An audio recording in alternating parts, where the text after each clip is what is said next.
Hi guys, Assalamu Alaikum wa rahmatullahi wa barakatuhu. I hope you all are doing absolutely amazing. Okay, so for this video, I am going to share with you the signs and the qualities of a high value person.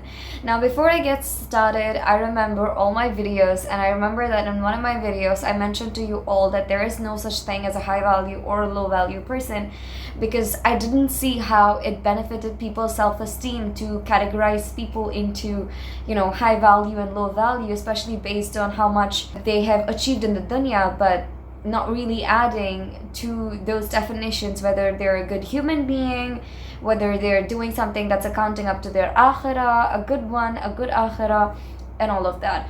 But then I realized with time that why don't I just put my definition to it? Why don't I add to it? Because I require a high value person if I ever were to categorize somebody as a high value person, it is important for me to see that person as a good human being. So now when I've added my own definition to what a high value person is, I have come up with a bunch of ideal traits and qualities that a high value person possesses, which literally makes them avoid negative and low value experiences and makes them attract high vibe and high value experiences. If you watch this video till the end, I bet you that when you apply everything that you learn in this video into your life, you're literally going to be a high value person, and your reality is going to keep changing because you're going to manifest what you think inside of yourself. And when you adopt these characteristics, there is no going back, literally. All right, so brace yourselves up and let's get into it. A high value person does not have any time to deal with low quality experiences and low quality people. Meaning they don't have the time to play dirty games, to be a part of dirty politics, to keep gossiping, to be two-faced and all of that. Because they are selfish in that sense. They tell themselves, whatever doesn't benefit my growth and my akhirah, I'm not gonna get indulged in it. They're very, very selfish with their time. They're selfish with their energy. Especially when you're a young person and you're trying to become high value, you have to understand one thing, and that is, you have to be really selfish at this age. You have to avoid everything that your nafs wants to do, okay? You have to avoid that gossiping you want to do. You have to avoid entertaining that non-mahram that you might also be attracted to. You have to avoid all of that to be able to focus on your growth and your relationship with God. You don't want to have a future which comprises of full of regrets and of no learned lessons. Now, one thing is also that you cannot learn without having regrets in life. That is 100% true. But what you can't do is only indulge in negative experience of thinking that I'm going to learn something out of it anyways. That way you're basically attesting to the fact that maybe there's an attachment in you to stress or pain, because that you think that's the only way to learn, while in life there are many other good ways of learning lessons. You enter into networking events, basically in events where important and valuable topics are being spoken about. You be in khutbahs where you learn about your Lord.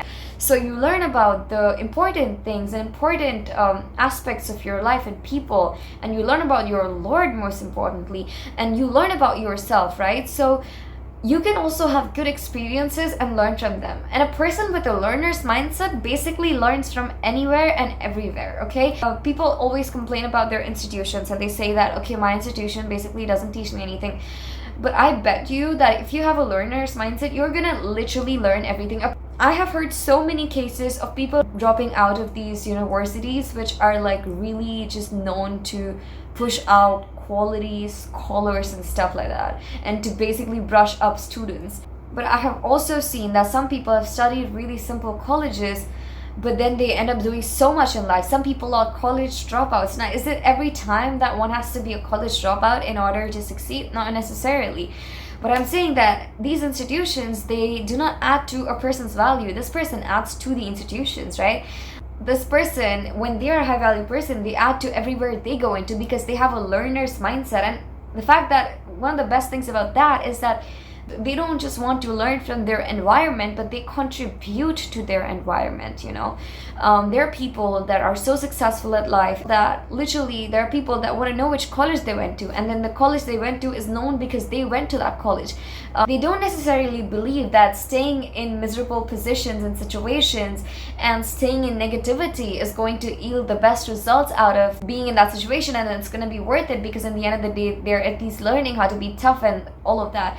But that's not how it works, because you're also collecting a lot of negative energy from the wrong people. You're coming into terms with the wrong people, and I don't see any benefit of surrounding yourself with negative people. I was having a conversation with somebody recently, and that person told me that you have to put yourself out in the real world and have conversations with tough and negative people so that you become tough for this world. And I disagreed to that, and I was like, no, you can actually learn without being in pain. Allah puts you through that, through negative people, sometimes a lot of the times without you choosing to be around those negative people, so that you learn about what exactly comprises of a negative person. But when you've had your fair share of learnings about what a negative person looks like, it is a foolish decision to go around negative people just because you think that, okay, they'll benefit me because I'll learn something about them, I'll be tough, because the world is tough. Your mind attracts whatever you believe in. So if you believe that the world is tough, if you believe that you only learn through pain, even that person told me that, in your life from now on, you're gonna face so many hardships. And I was just like, hold on, what do you mean? And they were like, no, I'm just saying that it'll make you tougher. Basically, that's how that person's life was. It kept spiraling downwards. So they wished that upon me, indirectly or directly. And I was like, you don't wish that upon somebody just because you went through it. I went through a lot of bullying. Do I wish that on young girls? No. You don't wish that on people. Anyways, when you believe, in your subconscious mind, you train it into, because of one or two experiences, that, okay, my life is gonna be a struggle from now on, and I'm only gonna have to meet negative people and be around negative people and deal with them so as to win at life, that's when I'll be a winner, and that's when I'll know, and that's when I'll be high value. That's all lies. You're telling yourself lies. When you tell yourself, if I am a high value person, I have a learner's mindset. Wherever I go, I am going to learn from that place. It could be even a very positive, good day with a whole bunch of good interactions, a whole bunch of positive, good people, and I can even learn from there, because in the end of the day, I'm a learner. Let's stop trying to be pessimistic and limit ourselves only because we think that, okay, people are going to be negative. And also, like, with people that are negative, I need to tell you that you don't have to become one of them to crack the code to living life. I see a lot of people who try to get into dirty politics, play dirty, convince others that, you have to be dirty, you have to play dirty games to make it in life, and otherwise you won't get there. That's the reality you are telling your subconscious mind. You literally attract what you believe in. If that's what you believe in, you will attract that, right? But a high value person knows that I am above negativity. And now this question comes of, but then is a person being prideful, or is a person being boastful when they say they're above something or someone? It's not about something or someone. It's about negativity. It's about negative traits. It's about toxicity. Nobody has to be in toxicity or be on the level of toxicity. Even if they don't make as much money, even if there's somebody who hasn't achieved yet. But if they simply believe that, okay, I don't deserve negativity, I'm above it because I put that efforts in my day to be above it, because I indulge in positivity, and I think I have love and I have energy inside of me, and I believe that energy is currency, so I get to spend it wherever I want to and however I like, then the game is changed, because you start attracting that reality for you. Of course, you'll bump into situations which can be negative, because you can't remove negativity out of the world as a whole, but you're going to be in more positive situations as opposed to negative, because you know how to program your mind, you know how to program your reality. Allah puts you into what you think you deserve, because when you think you deserve something, you're basically thinking that Allah is capable of giving me this, and if I work for it, He will grant me this. So it's about believing that my Lord is capable of giving me this. He's capable of giving me everything I want. So why not I ask? Because trust me, the du'as you make, the level of du'as you make, the kind of du'as you make, how delusional they are, is directly proportional to what you think your Lord is capable of doing. If you make small little du'as, then you think that your Lord is capable of giving you only that, astaghfirullah. But when you make big du'as, then you think so highly of your Lord and His majesty and what He's capable of giving you, that Allah gives you that, because Allah said in the Quran, I appear to my servants as they think of me, right? High value person has a far-fetched vision. They have a long-term vision, right? They are selfish with their time, meaning that they know that okay, I've been invited to this party where supposedly haram stuff is gonna happen, free mixing could be happening.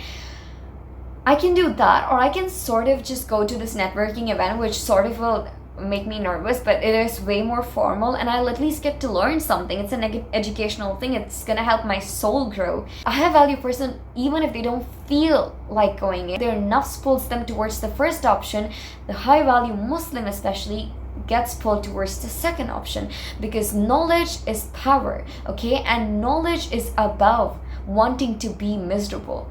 Imagine being so miserable that you have the option to learn new things, to be at places where knowledge is distributed, where positivity is exchanged, and you know that will happen, but instead choosing to be in miserable positions. A lot of the times, for you to believe that I am a high value person, and for you to tell your subconscious mind, you have to surround yourself with high value people, which brings me to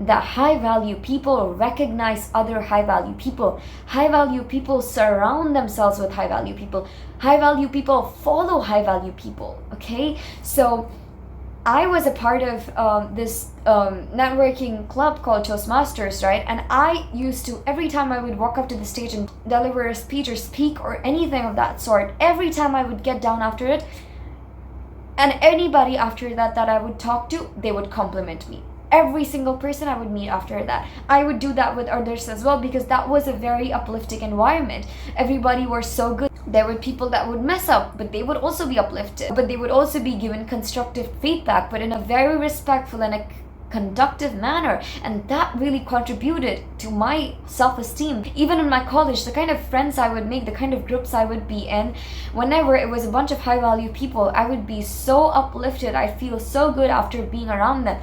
But when I would be around low vibe people who gossip, when I would be in low vibe environments, that's why I also don't visit my relatives a lot, because they engage in a lot of low vibe behavior. A lot of people believe in playing dirty politics. So whenever I'm around them, the thing is simple. I don't feel good about myself, because one thing about people who are low value is that they don't know how to uplift others. They don't compliment others. They don't know how to fully open up their hearts to complimenting and uplifting others. They do it a little bit, but their small heart and the littleness in them does not allow them to do it fully and completely, because they don't have abundance. But the people who have achieved a lot, the people whose cup is full, the people that are high value, they don't take 2 seconds in something, even a little goodness they see in somebody, because they are focused into goodness. No wonder they got where they are.